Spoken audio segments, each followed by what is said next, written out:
Hello, my name is Shelby Freebaron. Thank you for watching this video. So, for this video, we will be discussing a vulnerable population. This population is people with chronic depression and anxiety. And just an overview, we'll be discussing facts on chronic depression and anxiety and the symptoms. We will then discuss social context and how to provide patient-centered care for this vulnerable population. We will then provide resources for this population.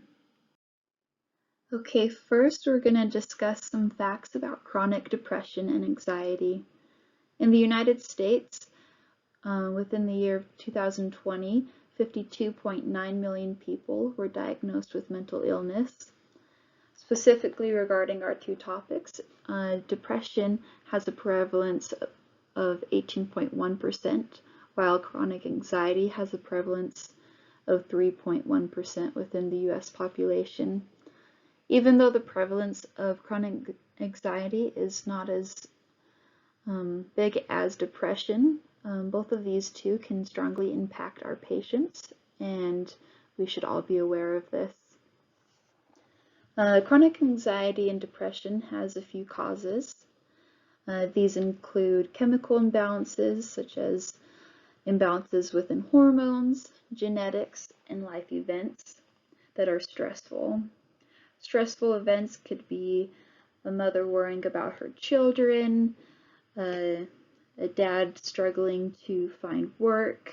A death in the family can lead to a depressive episode.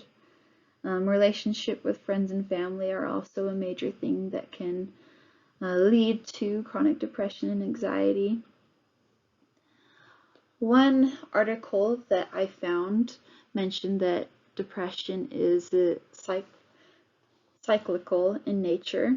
This just means that symptoms of depression can lead to depressive episodes, and the more depressive episodes you can have can predict when new bouts of depression will occur, those episodes. This can often be said the same for those who have anxiety as well.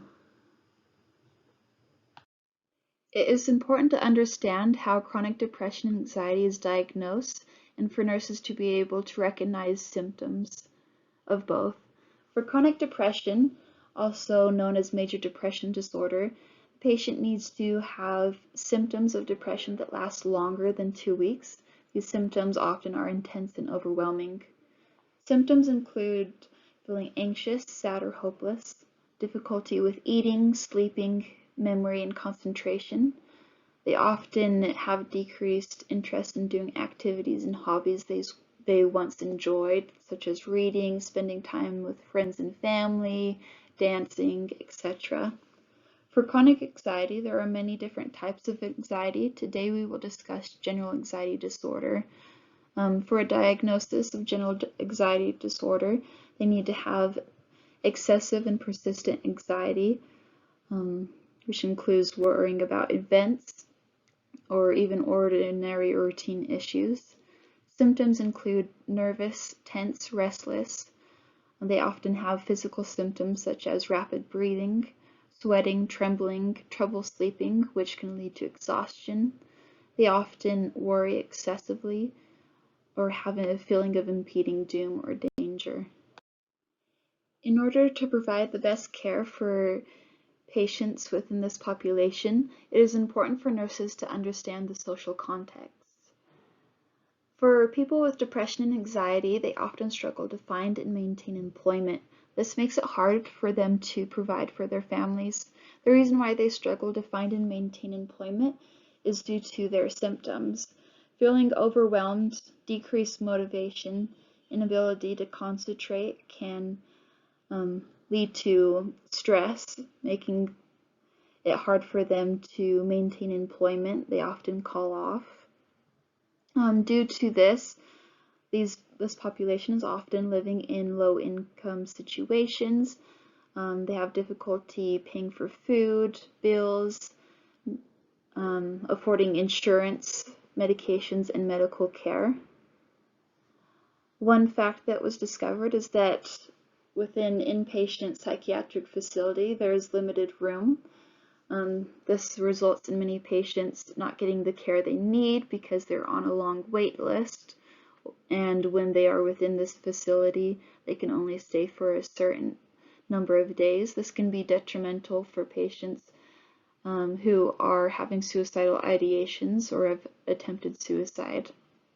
A fact about this population is that Caucasian females between 18 to 25 years old have a higher rate for mental illness compared to other populations such as Hispanic, African American, and Asian populations.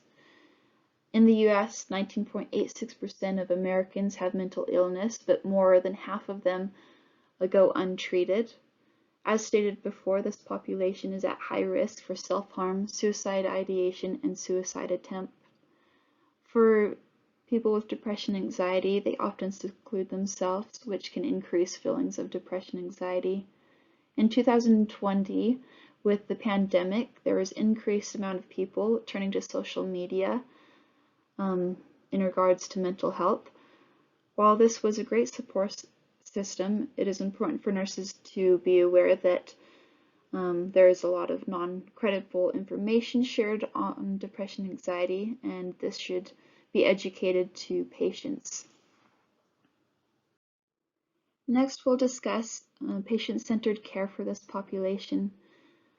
For nurses, it is important to create a safe environment where patients can share their feelings or symptoms of depression and anxiety. This includes providing time to listen and time for them to respond, making sure that they know that we are there to help them in their need. Next, the nurse should screen for depression, anxiety, self-harm, suicidal ideation, and suicide attempts. As mentioned before, this population is going undiagnosed and untreated, so screening can help combat this. Next, we should identify if the patient has a support system. Often people with no support system can increase their symptoms of depression and anxiety. The nurse can then provide resources for support groups and therapists. With depression and anxiety, they often overeat, undereat, and lack in exercise. Eating healthy and exercising can help decrease symptoms of anxiety and depression. This should be educated to patients. After this, the nurse should identify living situation, access to transportation, insurance, medical care, and food, etc. If the patient has any financial needs, the nurse should provide recommendations for financial assistance programs. They can also direct them to the social worker. Regarding the fact mentioned before, nurses should advocate for the development of more psychiatric facilities so patients can get the care that they need. The patient should also be educated on identifying credible sources on social media. This can help patients not go misdiagnosed and that they are getting medical advice from medical professionals such as their physician. This final slide just has some resources that people with depression and anxiety can turn to for support, therapy within the local community, the state, and on a national and international level. If these patients are at all having suicidal ideations or feeling the urge to self-harm, there is also a suicide hotline that is available 24/7 if they call 988. This concludes my presentation. Thank you for watching.